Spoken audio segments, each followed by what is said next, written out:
అసలు నార్మల్గానే కాలేజ్కి రమ్మంటే ఎవ్వరు రారు. అటువంటిది మా సార్ మార్నింగ్ 5 కల్లా కాలేజ్ దగ్గర ఉండమన్నారు.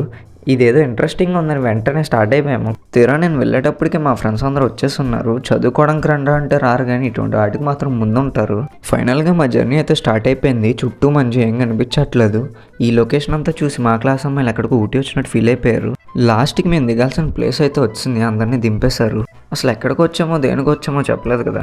ఏం లేదు గైస్, కుంభాభిషేకం ద్వారా ఫిష్ మార్కెట్కి అయితే వచ్చాము. ఎందుకంటే మా కోర్సు దీనికి సంబంధించింది. క్యారెక్టర్స్ అవి ఏవో రాస్తున్నాము, అందుకే సీరియస్గా. మా క్లాస్ అమ్మాయిలు క్రాబ్ని పట్టుకోవడానికి భయపడుతుంటే హీరోలా వెళ్ళాను. అక్కడ పరుగు పోయిందని ఇక్కడ హీరో అవుదాం అనుకున్నాను. ఇంకా ఇవన్నీ తిరిగి కలిసిపోయి లాస్ట్కి ఒక ఐస్ క్రీమ్ అయితే కొనుక్కున్నాము. పాపం ఇష్టంగా కొనుక్కున్న ఐస్ క్రీమ్ కింద పడిపోయింది. ఇంకా ఫైనల్గా ఇక్కడ వ్యూ బాగుంటుందంటే వచ్చేసాము ఫొటోస్ తీసుకోవడానికి. నిజంగానే వ్యూ అదిరిపోయింది. ఇంకా మా వాళ్ళు ఏదో చెప్తారంటే మీరే వినండి. Thank you.